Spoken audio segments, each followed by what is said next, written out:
हुई है, जबकि विदेशी फंड आदि और उसमें भी वो रजिस्ट्रेशन नहीं है। कैसे खेल किया गया? ये प्रिज़्म अमेरिका की वेबसाइट। प्रिज़्म ने अपनी जाँच में पाया कि स्क्वायर पैटर्न बोगस, ये कंपनी है, इसका नाम है स्क्वायर पैटर्न बोगस ने आरएसएस की ओर से अमेरिकी सांसदों की पैरवी की थी। ये ठीक है? यानी आरएसएस की ओर से अमेरिका के सांसदों को लॉबिंग के लिए इस्तेमाल किया गया था। इस बात को ध्यान रखिएगा आप कि ये संगठन, हमारे प्रधानमंत्री भी अमेरिकी सरकार द्वारा फंडेड एसीवाईपीएल में ट्रेंड हो चुके हैं। यानी वो जो स्वयंसेवक, और उस समय जब बाबरी ध्वंस हुआ दिसंबर में, जनवरी में ही भाजपा के नेताओं को अमेरिका ने बुलाया और अपने यहाँ बाकायदा ट्रेनिंग दिया। अब क्योंकि उसको मालूम था कि हिंदू जो हित है, अब वो उसको आगे इंसर्ट करेगा और उसकी पार्टी भाजपा है, तो उसके भविष्य के लीडरशिप को तैयार करने के लिए अमेरिका ने एसीवाईपीएल में ट्रेनिंग दिया। एसीवाईपीएल आप वेबसाइट सर्च कीजिए, आपको मिल जाएगा। वहाँ पर जो अलुमनाइज़ की लिस्ट है, उसमें हमारे प्रधानमंत्री जी का नाम मिलेगा। इसके अलावा भी बड़े सारे नेता थे, नुपुर शर्मा हो, अनंत कुमार हो, बहुत सारे नेता हैं। तो एसीवाईपीएल में ट्रेनिंग का रिकॉर्ड भी भारतीय जनता पार्टी के साथ है। और संघ ने जो जेपी मूवमेंट में आंदोलन चलाया, उसमें भी सीआईए से, मैं बार-बार बता रहा हूँ, सीआईए की फंडिंग का आरोप लगा था। और खुद तब जो प्रधानमंत्री बने थे, मोरारजी देसाई, उनका भी सीआईए के रिलेशंस पर अमेरिका में बाकायदा इस किताब लिखी गई थी। और अमेरिका में मोरारजी देसाई ये केस हार गए थे, लेकिन मोरारजी देसाई को इसके लिए पाकिस्तान ने निशान, मतलब सबसे बड़े जो उनका सम्मान है, उससे नवाजा था। तो ये आपको बैकग्राउंड से बताया। अब मैं आपको बताता हूँ कि प्रिज्म ने एक जाँच किया, उसमें ये आया कि संघ ने इस साल की शुरुआत में अमेरिका में एक अच्छी वित्त पोषित लॉबिंग अभियान को शुरू किया। लॉबिंग से जुड़े खुलासों के अनुसार प्रिज्म का जो है स्क्वायर पैटर्न बोगस कंपनी का नाम है, जिस लॉबिंग फर्म को आरोप के मुताबिक संघ ने हायर किया, उसका नाम है स्क्वायर पैटर्न बोगस। उसने 26 जनवरी को आरएसएस के लिए एक लॉबिस्ट के रूप में पंजीकरण कराया। अब आरएसएस तो पंजीकृत संस्था नहीं है, तो वो पंजीकरण नहीं करा सकती। लेकिन संसद में, अमेरिका के संसद में स्क्वायर पैटर्न बोगस ने अपना रजिस्ट्रेशन कराया।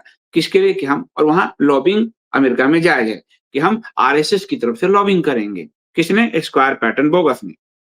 लॉबिंग रिपोर्ट के अनुसार 2005 की पहली तिमाही में स्क्वायर पैटर्न बोगस को आरएसएस की ओर से अमेरिकी सीनेट और प्रतिनिधि सभा में अधिकारियों की पैरवी करने के लिए $3,30,000 मिले, जो करीब 2.75 करोड़ रुपए होते हैं।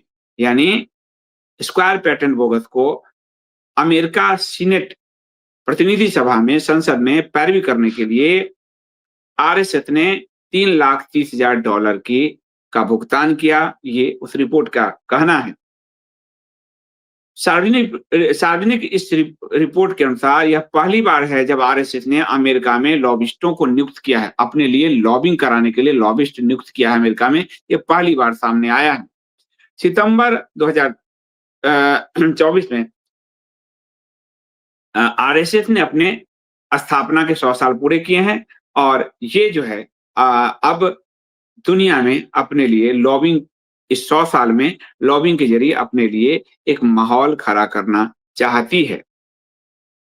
वाशिंगटन डीसी में आरएसएस की पैरवी के प्रयास में विदेशी प्रभाव संचालन के विशेषज्ञ के बीच यह सवाल पैदा हो गया कि आरएसएस बिना किसी विदेशी संस्था के रूप में पहचान बनाए स्क्वायर पैटर्न बोगस को विदेशी एजेंट पंजीकरण अधिनियम के तहत पंजीकृत कराए बिना अपनी गतिविधियों में कैसे संचालित कर सकता है।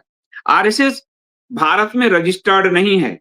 एनजीओ के रूप में, ट्रस्ट के रूप में, सोसाइटी रजिस्ट्रेशन एक्ट के रूप में, किसी भी रूप में आरएसएस रजिस्टर्ड नहीं है, पंजीकृत नहीं है, जिसके कारण यह किसी भी गतिविधि से आराम से बाहर निकल जाता। इनके वित्तीय कार्यों का कोई लेखा जोखा नहीं होता। हमारे आपके टैक्स में गड़बड़ी थोड़ा सा हो जाए कुछ, तो आपको जवाब देना पड़ता है। लेकिन ईडी, सीबीआई सबकी जाँच से आरएसएस इसलिए बाहर है क्योंकि वो रजिस्टर्ड नहीं है। उसने कई संस्थाओं के जाल फैला रखे हैं और कोई एक संस्था में जाल में फँसेगा, संघ बचा रहता है। अब अमेरिका में ये सवाल उठा कि भारत में तो ये रजिस्टर्ड नहीं है। अमेरिका में भी बिना रजिस्ट्रेशन के बिना विदेशी एजेंट पंजीकरण अधिनियम के तहत पंजीकरण इसने कराया नहीं, इसने कैसे पे कर दिया? यानी अमेरिका तक इसकी लॉबिंग कितनी स्ट्रांग है समझिए कि वहाँ भी विदाउट रजिस्ट्रेशन इसने एक कंपनी हायर करके और उसको पे कर दिया कि विदेशी संस्था के रूप में अपनी पहचान बनाए बिना स्क्वायर पैटर्न बोगस को विदेशी एजेंट पंजीकरण अधिनियम के तहत पंजीकृत कराए बिना उसमें उसको रजिस्ट्रेशन कराना होता है। अपनी गतिविधियों को अमेरिका में भी संचालित कर लिया। यानी समझिए इसका नेटवर्क कहाँ तक पहुँचा हुआ है, कहाँ तक पहुँचा हुआ है। इसीलिए अमेरिका जो ऑपरेशन सिंदूर पे 61 बार हमारे देश को के संप्रभुता पर ट्रंप ने हमला किया, प्राइम मिनिस्टर पे हमला किया, या फिर आप देखिए अमेरिका रोज धमकी देता है। ये सरकार स्वयं सेवकों की या सरकार संघियों की या सरकार क्यों चुप रहती है? क्योंकि इनका बहुत सारा गड़बड़ झाला दस्तावेजी अमेरिका में दर्ज है, इसलिए ये चुप रहते हैं।